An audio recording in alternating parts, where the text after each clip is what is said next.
Friends good morning. Happy Sunday. Sunday కదా, morning లేచిన cleaning session ఇప్పుడైతే అయిపోయింది. ఇక వీక్లీ మొత్తం ఉన్న కొన్ని క్లాత్స్ ఉంటాయి కదా, వాటిని వాష్ చేయాలి.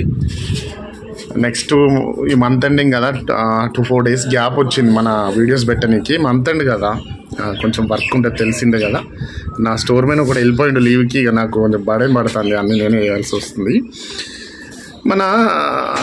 అంటే నేను చూస్తున్నా కొన్ని, అంటే ఇప్పుడు రికమెండెడ్ వీడియోస్లో నాట్ ఓన్లీ ఒక వీడియో, అంటే కొన్ని చూసిన, అంటే నంబర్ ఆఫ్ ఛానల్స్లో వీళ్ళల్లో వ్యూస్ ఉన్నాయి. అంటే వాళ్ళకు వ్యూస్ వస్తున్నాయి అని కాదు, ఇచ్చే ఇన్ఫర్మేషన్ ఎంతవరకు అనేది నాకు అర్థం కాకుంటుండేది. ఒకటే పాట పాడిందే పాటరా నారాయణ అన్నట్టు చెప్తూనే ఉన్నారు.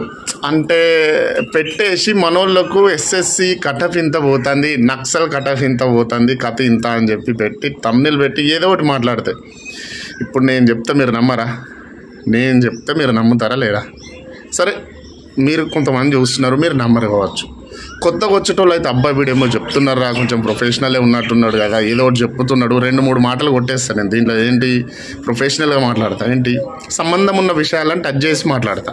ఇది ఇట్లా, అది అట్లా, నాకు ఇన్ఫర్మేషన్ వచ్చింది, నేను ఇట్లా, నాకు తెలిసింది, నాకు ఇది అది అని చెప్పి నేనే గ్యాస్ కొడితే మీరు నమ్మరా? నమ్ముతారా లేదా? నమ్ముతారు, డెఫినెట్గా నమ్మాల్సిందే. సరే, మీ దాంట్లో కొంతమంది ఇంటెలిజెన్స్ ఉన్నారు కావచ్చు, వాళ్ళు నమ్మకపోవచ్చు. కొత్తగా వచ్చే పిల్లలు అయితే కదా నమ్ముతారు కదా, అండర్ 20 కదా మీరు అందరూ చూసేవాళ్ళు. సరే, కొంతమంది ఏజ్ మాట్లాడుతున్నా 20 దాటిన వాళ్ళు ఉన్నారు కావచ్చు. వాళ్ళు సరే వీడు చెప్పంటే కొంచెం అవేర్ ఉన్నోళ్ళు అరే తప్పు అనుకోవచ్చు. కానీ 80% మాత్రం ఖచ్చితంగా ట్రస్ట్ చేస్తారు, నమ్ముతారు. అరే చెప్తున్నాడు కదా, ఏమో అయ్యి ఉండొచ్చు, అది ఇది అని చెప్పి అనవసరంగా ఇంకొకరిను ఇబ్బంది ఇప్పుడు పెట్టిన ఇన్ఫర్మేషను మనం చెప్పింది రాంగ్ అని తర్వాత మనకు తెలిసినా కానీ ఫీల్ అవుతాం మనం. అరే అమ్మ నేను తప్పు చెప్పినా ఏంది అనేది మనలో మనం, అవునా కదా. అందుకని చెప్పి ఏదైనా మనం చెప్తున్నప్పుడు, మాట ఇస్తున్నప్పుడు మన ఇంట్లోది మన సెల్ఫ్ అయితే మనం టైం అనేది డిక్లేర్ చేపిస్తాం. అంటే రేపు నేను ఎన్నింటికి బయటకు వెళ్తా, లేకపోతే రేపు నేను ఏదైనా ప్రోగ్రామ్ పెట్టుకున్నా, నేను షాప్గా 7కి నేను వెళ్ళిపోతా బయటకి ఇంట్లోంచి అనుకుంటే నేను వెళ్ళిపోతా. ఎందుకంటే అది నా మీద డిపెండ్ అయింది, నేను వెళ్తా కాబట్టి డెఫినెట్గా నేను వెళ్తా టైం. అంతేగాని ఎక్కడో ఉన్న బోర్డుని తీసుకొచ్చి ఈ టైంని ఇది అని చెప్పి మనం డిక్లేర్ చేయలేము. ఒక పర్టికులర్ డేట్ మెన్షన్ చేసి ఎట్లా చెప్తున్నారు అనేది అర్థమవుతలేదు. అంటే నేను ఒక్కరిని అనట్లేదు, రాంగ్ ఇన్ఫర్మేషన్ ఇచ్చేటోరు ఎవరినైనా కానీ మాట్లాడుతున్నారు. అంటే రాంగ్ అంటే డెఫినెట్గా రాంగ్, అది తెలియదు ఎందుకు మాట్లాడుతున్నారు. అంటే స్టెప్ బై స్టెప్ చెప్పడం వేరు. ఏదైనా ప్రాసెస్ని నేను ఆల్రెడీ చెప్పిన, ఏదైనా ఒక జర్నీ పీరియడ్ ఉంది అంటే ఒక పర్టికులర్ డెస్టినేషన్స్ని ఎట్లా రీచ్ అవ్వడము, ఎట్లా వెళ్దాము, సోర్స్ ఏంది, ఇవన్నీ చెప్పడం పెద్ద విషయం కాదు. ఎందుకంటే ఆ రూట్లో వచ్చింది కాబట్టి. ఎస్ఎస్సి జీడీ గురించి చెప్తున్నారు, డెఫినెట్గా చెప్పండి. ఎట్లా ఏంటి మీకున్న ఇన్ఫర్మేషన్ని, మీకున్న అనుభవాల్ని పంచండి తప్ప అనవసరంగా పురాణాలను ఇటు అటు అది కూడా పురాలను అటు ఇటు ఇది చేయడం పద్ధతి కాదనిపిస్తుంది. అంటే ఉండొచ్చు, అంటే ఇప్పుడు సపోజ్కి నేను కూడా ఇప్పుడు ఏదో నా ఫ్రెండ్ సర్కిల్ కొద్దో గొప్ప వాళ్ళని పట్టేసి అరే పెట్టాను కామెంట్ అని పెడతా. ఒక 20, 30, 50 పాజిటివ్ కామెంట్స్ ఉంటాయి వీడియో కింద. ఇంకా వెనుకోడు వచ్చినాడైతే కొంచెం కింద మీద అవుతాడా లేదా, అరే అమ్మ ఇది నిజమా అబద్ధమా అనే కాడికి వెళ్ళిపోతాడు అన్నమాట. అందుకే నేను చెప్పింది ఏంటంటే, నా ఫ్రెండ్ సర్కిల్లో చాలామందికి ఛానల్ ఉన్నట్టు తెలియదు నిజం.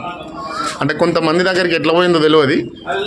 అంటే నా క్లోజ్ ఫ్రెండ్ ఒక 1 or 2 members దగ్గర ఉండొచ్చు, కానీ అంటే నేను పంపిన వాళ్ళకి అరే ఇది ఉందిరా అని. ఇక మిగతా వాళ్ళకైతే నేను పెట్టలేదు, సారీ, వాళ్ళ దగ్గరికి వెళ్ళిపోయాను. కానీ వాళ్ళని పెట్టి నేను ఫోన్ చేసి మరి చెప్పొచ్చు కదా, ఇది పెట్టాను రా, ఇది రైట్ అని ఏదో ఒకటి కామెంట్ పెట్టాను అని చెప్పి పెట్టవచ్చు కదా. అట్లా అంటే వీళ్ళకు భజన గ్యాంగ్ తోటి ఒక 4 పాజిటివ్ కామెంట్లు పెట్టించుకొని ఇక సినిమా నడిపిని అన్నట్టుగా ఉంటుంది. నేను చెప్పిన కదా, నా ఫ్రెండ్స్ సర్కిల్లో అయితే ఎవరి దగ్గర ఈ ఛానల్ లేదు. అంటే ఒక నా క్లోజ్ ఫ్రెండ్స్ కొంతమంది, ఒక 1 or 2 members నేను షేర్ చేశాను అనమాట. మిగతా వాళ్ళ దగ్గరికి ఎట్లా పోయిందో నాకు తెలియదు, కానీ కాకపోతే ఉంది వాళ్ళ దగ్గర కూడా. వాళ్ళకి చేసి కామెంట్ పెట్టండి రా అంటే పెట్టారా? అవసరం లేదు. ఇది కూడా మనం ఇంకోరి దగ్గర నుంచి తేరా ఇవ్వరా అని మన కంటెంట్ నచ్చి చూసేవాళ్ళే చూడండి. ఎప్పటిదాకా అయితే మన ఛానల్ ఉంటుందో అప్పటిదాకా నేను ఈ విషయాలు ఖచ్చితంగా మాట్లాడతాను. ఎందుకనంటే అది నాకు నచ్చకపోతే మాట్లాడను, నాకనంటే అది నిజం కాకపోతే మాట్లాడను. నేను డెఫినెట్గా ఎవరైనా చెప్తే మనకంటే అది జెన్యూన్ ఇన్ఫర్మేషన్ అనిపిస్తే నేను ఖచ్చితంగా వాళ్ళని అప్రిషియేట్ చేస్తా. ఒప్పుకుంటాం, ఓకేలే బాగా చెప్తున్నారు. కానీ ఈ ఎక్కడి నుంచి తెలుస్తుంది అనేది ఒక్కసారి వాళ్ళు పెట్టేవాళ్ళు ఎవరైనా కానీ ఎక్కడి నుంచి తెలుస్తుంది ఆ ఇన్ఫర్మేషన్ అనేది ఎక్కడి నుంచి వచ్చింది అనేది చెప్పండి. ఎక్కడి నుంచి తెలుస్తుంది నాకు తెలిసింది అనేది చెప్పండి. పిచ్చి పిచ్చిగా పోరాళ్ళను అదిగో జాంపండి ఇదిగో నింపండి అని చేయొద్దు. ఎప్పుడైనా వాళ్ళని ఆశలు పెట్టించి ఇది నిజమే కావచ్చు, అదే డెఫినెట్గా వీళ్ళకి ఎట్లా చెప్తుర్రు, ఒక పర్టికులర్ డేట్ ఎట్లా మెన్షన్ చేస్తున్నారు అని చెప్పి. సరే మరి ఆ సోర్స్ ఏందనేది కూడా పెట్టండి. నేను చెప్పేది ఇది అది నేను చెప్తున్నా గాల్లో దెబ్బలే, వీళ్ళు ఎక్కడో చూసి కాపీ కొట్టిన కథనే అది. ఆ కాపీ కొట్టి కంటెంట్ చేసి సరే కష్టపడుతున్నారు, ఏదైనా నోటిఫికేషన్ వస్తే ముందుగానే పెడుతున్నారు, పెట్టండి. దాంట్లో పోటీ పడండి, పెట్టండి, ఇన్ఫర్మేషన్ ఇవ్వండి. అంతేగాని ఈ బోర్డు అడిగే మన జనాలకు కూడా ఎట్టున్నదని అంటే జనాలకు మనోళ్ళు ఎట్లున్నదని అంటే కలిపి నోట్లో ముద్ద పెడితే కానీ మింగే పరిస్థితిలో లేరు ఈ కాలంలో. ఇక ఎట్లా నడుస్తుంది చెప్పు. ఎవరో కలిపి నోట్లో ముద్ద పెడితే అది ఎన్ని రోజులు రా నాయన అని నేను మొన్ననే చెప్పిన ఓ వీడియోలో. అది మరి ఎంతమంది చూసారో నాకు తెలియదు. కానీ మనకు మనంగా ప్రిపేర్ చేసుకున్న ఫుడ్ను అయితే మన ఇష్టంగా తింటాం. దానిలో ఎంత ఉప్పు వేయాలి, ఎంత కారం వేయాలి, ఎంత కథ పోసుకోవాలి, ఎంత కలుపుకోవాలి అని చెప్పి దాన్ని మంచిగా తింటాం. ఇంకోటి కలిపి పెడితే వాడెట్లా తింటాడో అట్లా పెడతాడు, దాన్నే చూపిస్తారు. మంచిగా తినరా సూపర్ ఉన్నది అంటే మనం కూడా అనాలి అంతే. అందుకే గైడ్ లైన్ ఉండాలి ఎట్లా ఏందని చెప్పి. కానీ అరే ఫోన్ చేస్తారే మా మామ సపోజ్కి మా ఇల్లు షిఫ్ట్ అయింది, నా ఇల్లు ఇక్కడ ఉంది రారా అంటే మనకి మొత్తం అడ్రస్ చెప్పాలి. మా ఇంటి పక్కన మల్లెపూల చెట్టు ఉంటుంది, ఆ మల్లెపూల చెట్టుకు 4 మల్లెపూలు ఉంటాయి, 4 మల్లెపూలు ఉంటాయి, 3 మల్లెపూలు ఉంటాయి, రాడు మల్లెవాడు. ఇగో ఇట్లా ఇంటి ముంగట మల్లెపూలు ఉంది, మల్లెపూల చెట్టు ఉన్నది, మా చెట్టుకు మల్లెపూలు మా 4 ఉన్నాయిరా నాయన అని చెప్పిండు. వీడు ఆడిదాకా పోతాడు అడ్రస్ వెతుక్కుంటూ పోయినామా ఇక్కడ ఉన్నది, వీళ్ళింటి ముందట మల్లె చెట్టు ఉన్నదా అంటే ఉన్నది, దానికి 4 పూలు ఉన్నాయా అంటే ఉన్నాయి. వీడు చెప్పిందేమో 4 పూలు, ఇక్కడ 3 పూలే ఉన్నాయనుకో వాడు పోడు. ఇక ఫోన్ చేస్తాడు, అరే మామ అడ్రస్ చెప్పినావు బరాబరే ఉన్నది, నేను ఆడదాకా వచ్చినా అంత బరాబరే, కానీ ఈ చెట్టుకు 3 మల్లెపూలు ఉన్నాయిరా నువ్వు 4 అని చెప్పినావు కదా అంటాడు. అంత అది ఉన్నది. ఇక వీడేం చెప్పాలంటే అరే నాని నిన్న 4 ఉండేరా, ఒకటి రాలిపోయింది, లేకపోతే ఒకటి తెంపి దేవుని దగ్గర పెట్టారు, ఇప్పుడు 3 ఉన్నాయి రా అంటే అప్పుడు వస్తాడు. అప్పుడు లేకపోతే 4 ఉన్న కాడ 3 ఉంటాడు రాడేగాడు. అంత డౌట్లు ఉన్నాయి.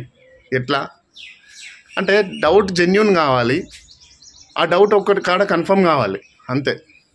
ఒక దగ్గర క్లారిఫై చేసుకోవాలి, అది ఒక దగ్గర క్లారిఫై చేసుకోవాలి ఆ డౌట్ని, అయిపోయి. అట్లా ఉన్న మన డౌట్స్ ఉన్న పిల్లలు ఏం చేస్తాం చెప్పు. డౌట్ ఉండాలి. సరే నిజంగానే ఒక పనిని చేసుకుంటూ పోతే ఖచ్చితంగా అంటే ఇప్పుడు ఈ ప్రపంచంలో పుట్టిన ప్రతి ఒక్కడు ఇంకొకరిని చూసి కాపీ కొట్టి నేర్చుకున్నాడే. ఫస్ట్ టైం ఫ్లైట్ ఎక్కుతాం ఎవడైనా కానీ, ఎంత రిచ్ పీపులే కావచ్చు, ఇంకెవ్వడైనా కావచ్చు, ఫస్ట్ టైం ఫ్లైట్ ఎక్కుతాం. ఎక్కిన తర్వాత ఓకే ఆ సీట్కు ఎట్లా పెట్టుకోవాలి, సీట్ బెల్ట్ ఎట్లా పెట్టుకోవాలి, వాళ్ళైతే ఇన్స్ట్రక్షన్స్ చెప్తారు ఏరోస్టేస్. అయినా కానీ ముందున్న ట్రే ఉంటుంది కదా, టేబుల్ టైప్ ఉన్న ట్రైన్ ఎట్లా లాగాలి సీట్ దగ్గర నుంచి, దాన్ని ఎట్లా దిగాలి. ఒకవేళ మనకు అక్కడ ఏదైనా డిఫికల్ట్ ఎదురైందనుకో కొద్దిసేపు వెయిట్ చేయాలి. పక్కనోడు తీస్తాడు కదా, దాన్ని మెల్లగా ఇట్లా దొంగతనంగా చూసి తీసేయాలి అంతే. ఏదైనా అంతే ఉంటుంది. ఓకే, వాటికి కొన్ని మనము ఇట్లా తెలుసుకునే కన్నా ప్రాక్టికల్గా మనం అక్కడికి వెళ్ళి ఫేస్ చేసి చూస్తే తెలుస్తుంది. ఇవన్నీ ఎందుకు చెప్తున్నా అంటే మీరు దారిలో వచ్చే డౌట్లను అడుగుతున్నా.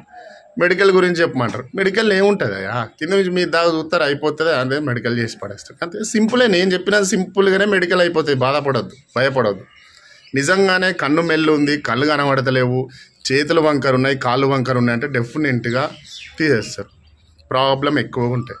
చిన్న ప్రాబ్లమ్స్కి అయ్యో నాకు ఇట్లా అవుతుందా, అయ్యో నాకు అట్లా అవుతుందా, ఇదా అదా అని చెప్పి చాలామంది చెప్తున్నారు స్ట్రెచ్ మార్క్స్ ఉన్నాయి మాకు ఇది అది అని చెప్పి. తమ్ముడు మొన్న అడిగితే ఫోటోనే పెట్టినాయి. ఇగో ఇది ఇప్పటికీ ఉన్నాయి నాకు, చూడు ఇగో కనబడుతున్నా, ఇప్పటికీ కూడా ఉన్నాయి.